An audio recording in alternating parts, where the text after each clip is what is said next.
Cameron was completely absorbed in drawing the woman sitting in front of him. To his surprise, she unwrapped the chocolate bar he had left on the table without hesitation and began to enjoy it enthusiastically. The man, astonished, remained motionless, with a glimmer of disbelief in his eyes. To join in her pleasure, he broke off a piece of chocolate, put it in his mouth, and cast a playful, teasing glance at her. However, the woman didn't seem to flinch. Instead, she elegantly broke off another piece and savored it, as if she hadn't noticed the silent challenge brewing between them. This peculiar interaction amused them, exchanging smiles and enjoying a tacit connection. Just as Cameron was about to break the silence, the woman's stop arrived unexpectedly. She got up naturally and left, leaving behind a gentle scent of chocolate. He didn't reply with words, but gave her a meaningful look before getting off the train. As Cameron prepared to leave the train, he suddenly realized that the identical chocolate bar he had in his pocket was still intact. In that moment, he realized he had just experienced a ridiculously awkward and amusing scene. However, fate has strange ways of intertwining encounters. The next day, Cameron and the woman crossed paths again, eager to clear up the misunderstanding from the day before. As an excuse, Cameron gave her a carefully painted portrait. But before delving into the conversation, they exchanged smiles and shook hands, enjoying the inexplicable connection around them. When Cameron turned, he began to feel regrets. He regretted not taking the chance to get the woman's contact. At that moment, her voice called him from behind. That simple gesture made his face light up with childlike joy. Happiness comes silently, like a sparkle in the eyes. Love that flows in both directions is always passionate and beautiful. Soon they became inseparable and formed a family. Shortly after, his wife gave birth to a bright and intelligent son. The family radiated like the warm sun on a spring day. The future looked promising, but life, it seems, had other plans. Recently, Cameron had begun to experience sudden dizziness, as if the world around him was spinning out of control. Despite his struggle to stay awake, he often fainted. After a thorough medical examination, the diagnosis came as a devastating blow. He had an incurable terminal illness. Several times, Cameron tried to share this devastating news with his wife, but every time the words reached his lips, he swallowed them. The image of his wife crying over the death of her younger brother, a loss so deep that it had scarred her, tormented him. Cameron knew well his wife's fragile heart. He knew she couldn't bear another loss. For that reason, he chose silence, burying his fear and despair deep within himself. On the brink of despair, a memory came to his mind, an advertisement about cloning services. A grim decision loomed over him. Should he tell his family the truth and allow them to face the inevitable pain, or let a clone take his place and care for them when he was no longer there? For Cameron, the answer was clear. He chose the second option. Combining resignation and hope, he found the scientist behind the cloning program and expressed his willingness to join. When he finally saw his clone, he was impressed. It was an exact replica of him. The height, the shape of the face, and even the fine lines of his skin were identical. The only difference was a small additional mole on the clone's hand. Despite having mentally prepared for this moment, coming face to face with the being that would soon replace him filled him with unease. The scientist introduced him to another subject, a female clone. That woman led a simple life as an office worker, unaware of her true nature.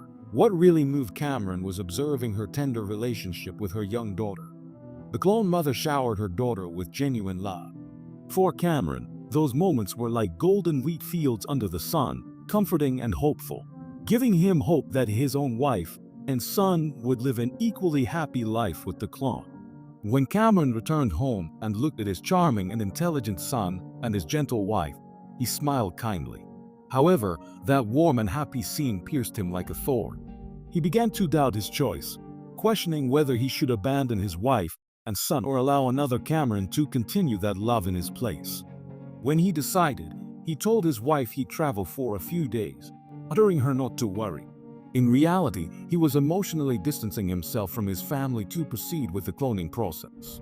In the laboratory, the memory transfer began. His memories slowly flowed into the clone's mind like running water. The sweet companionship he had enjoyed since meeting his wife, the intimate moments with his son, and the family memories passed through his mind like a carousel. When that transfer was completed, those cherished memories became an integral part of the clone's identity. When the clone first opened its eyes, its life became indistinguishable from Cameron's. The scientist explained he was created as a substitute, but the clone didn't resist or reject this reality. At that moment, Cameron was enjoying a video game session with his son, sharing laughter, but suddenly a dizziness like a dark shadow dragged him into the abyss. Fortunately, before his consciousness faded, he managed to close the video call in time. That experience revealed to him that the time he had left was extremely short. When Cameron saw the clone activated for the first time, he felt that his emotions had noticeably calmed. It wasn't necessary to exchange many words. Both understood the weight of their shared responsibility. However, not everything was simple. The first real test was a big challenge. The clone had to interact with Cameron's wife in his place. When the video call started, the clone, initially nervous, quickly settled in. Seeing Cameron's wife, he immersed himself in the conversation, sharing stories and laughing together as if they were the closest couple in the world. Meanwhile, Cameron watched from a distance, with tense hands and eyes filled with a mix of anger and jealousy, feeling that the imposter was taking over what was his. Finally, unable to endure the torment any longer, Cameron abruptly ended the call. His reaction infuriated the clone, and they began to argue heatedly. Words were daggers, unloading frustration and anger at each other. But in the midst of the fight, Cameron's illness struck him again. The clone, regaining his senses, began to feel guilty. He realized he was just a substitute. When Cameron regained consciousness, the clone approached to apologize. Both knew they weren't fully prepared for this transition. As the time for the substitution approached, Cameron felt a strong urge to go back and say goodbye to his wife and son one last time. Just as he arrived home and was about to enter, the illness struck him again. A wave of dizziness overwhelmed him, and he collapsed on the ground. If his wife saw him, his entire plan would fall apart. Fortunately, he came to just in time. He struggled to get back to the car with his heart pounding. Looking at his wife so close and yet unreachable, Cameron's condition worsened. Weighed down by those unfulfilled emotions, he painfully realized that he could no longer present himself to his wife and son as the man they once knew. Time was running out for him. To ensure the clone could replace him smoothly, Cameron decided to spend more time with his double, observing their subtle differences in daily life. The only distinction was that Cameron's life was nearing its end, while the clone was still healthy and strong. In the end, the clone returned to that warm and loving home. In place of Cameron, his wife didn't notice anything strange, as the clone's behavior was indistinguishable from his. However, when they hugged, the family dog started barking incessantly. Perhaps in the dog's eyes, the clone could never replace its true owner. Meanwhile, the real Cameron could only watch his family from a distance. Through the clone's eyes, he gazed at the smiling faces of his wife and son. A faint smile formed on his lips without him realizing it. But as time went by, he began to notice subtle changes. The clone was taking off his glasses more and more. When he asked the doctor, she explained that all clones struggle at first to accept that they are just substitutes.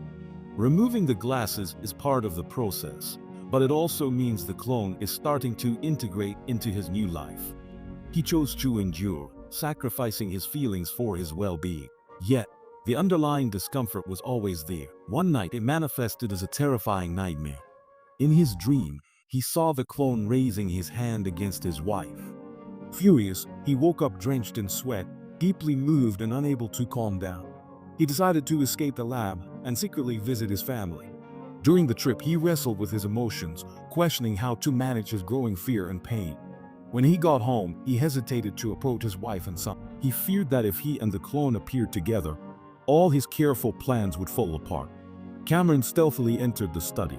On the desk, he saw a beautiful drawing created by the clone. Upon examining the work, he realized it could only come from a serene mind. Then he opened the computer and found videos of his wife and son full of laughter and joy, memories he hadn't seen through the lab surveillance monitors. As he contemplated those happy moments, he felt his doubts fade. Reading the clone's conversations with his wife, he found sincerity. Then Cameron reached a deep conclusion. The clone had loved his wife in his name all along. Suddenly, the clone appeared behind him and their eyes met. A wave of complex emotions flooded Cameron's heart. He expected anger or reproach for his selfishness. But to his surprise, the clone's gaze was filled with a deep sense of understanding and acceptance. He offered him the chance to say goodbye. At that moment, his dog came running in. Seeing two identical versions of his owner, the dog seemed briefly confused, but fortunately, it did not bark.